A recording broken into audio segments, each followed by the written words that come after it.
Donc je revois la suite. J'étais en train d'expliquer donc la caractéristique de j'étais en train d'expliquer la caractéristique de la G1 qui ressemble en fait, comme on l'a expliqué auparavant, à un transistor à jonction faite. Donc ici il devait être alimenté. Bon, on peut avoir une grille. Ici c'est ce qu'on appelle la grille. Hein. La grille. Le drain et ici la source. Là, on a une résistance de drain. Et là, on peut être alimenté en positif par rapport à la masse.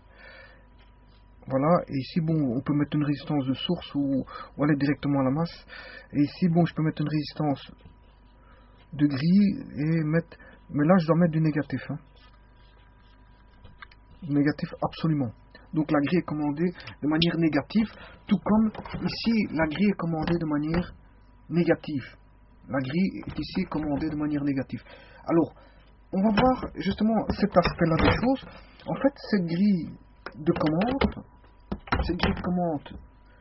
va pouvoir commander, je veux dire, le faisceau d'électrons par une caractéristique qui ressemble justement à celle du JFET. Donc le JFET, c'est sa caractéristique fait comme ceci. Donc on a le courant de drain. Le courant de drain. Attendez, ici je me suis trompé ici. Hein. J'ai mal fait ma connexion. Ma connexion elle ne va pas là. Elle va ici. Voilà. Voilà. Donc ça c'est le transistor à effet de champ à jonction, le TEC, parce qu'il existe aussi un autre transistor à effet de champ qui est le MOSFET, métal oxyde silicium. Enfin bref, ici j'ai un courant de drain, ID, et donc j'ai une tension VDS, et la caractéristique fait ça en fait.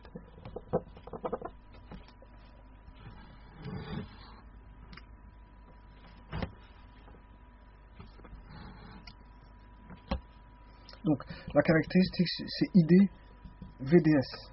Voilà, VDS. Donc ici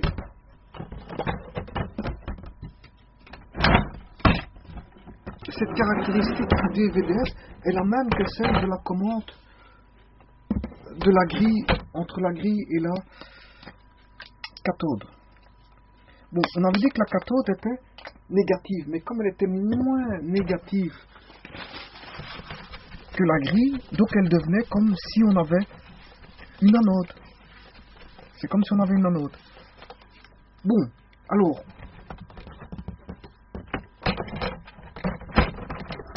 donc ici,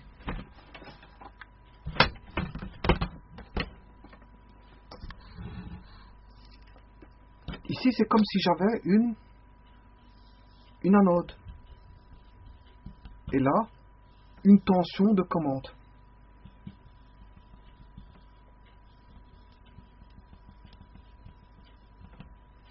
Voilà.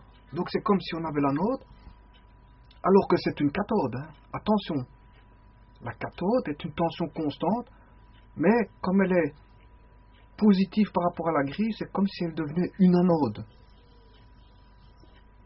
On est bien d'accord. Je répète, pour bien comprendre.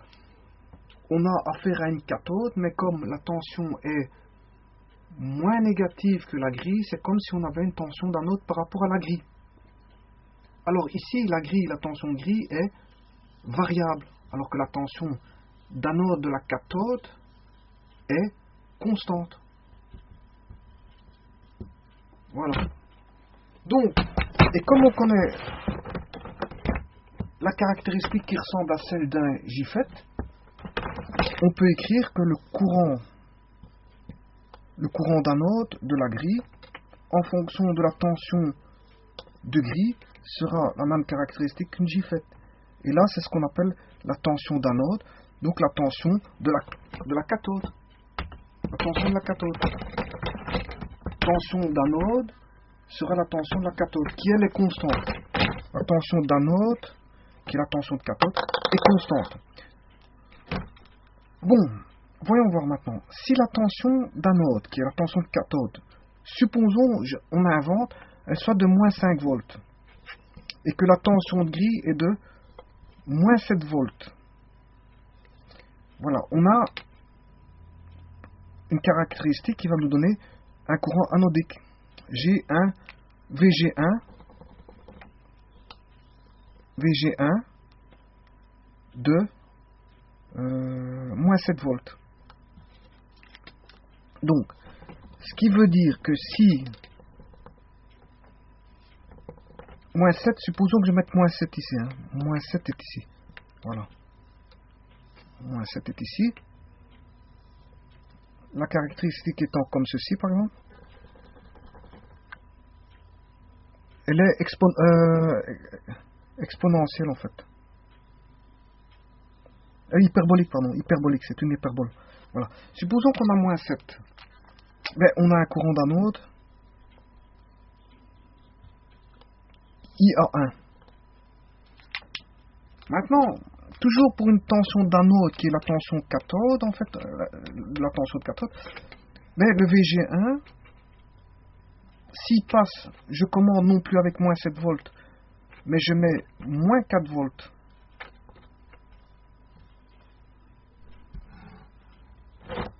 Je passe.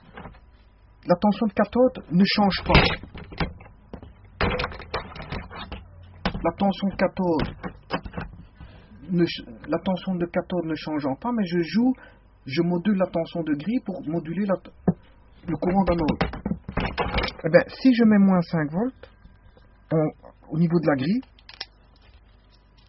on voit tout de suite d'après la caractéristique que le courant IA2 a augmenté. Ce qui est normal. Pourquoi? Parce que, et l'inverse, si je passe de moins 5 à moins 7.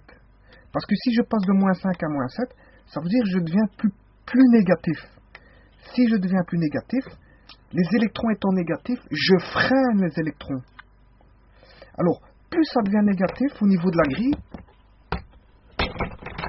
plus ça devient négatif, la tension devient négative au niveau de la grille, et plus je freine les électrons. Donc, je sais moduler le courant d'anode. Et donc, je sais avoir un spot en fonction des besoins de la télévision. Et ceci se fera par l'intermédiaire d'un circuit électronique qui s'appellera l'amplificateur vidéo, qui permettra de jouer sur la grille G1 pour avoir une modulation du courant d'anode et avoir les spécificités du spot lumineux. Voilà. Donc, voilà.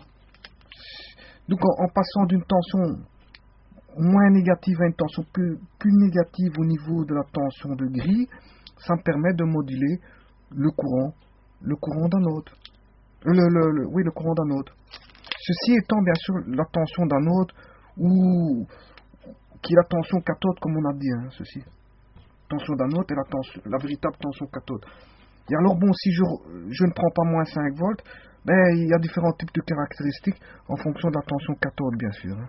Si, en fonction des différents tensions d'anode, je peux avoir une surélévation des courbes hyperboliques, fatalement. Et donc j'aurai des autres valeurs de courant en fonction de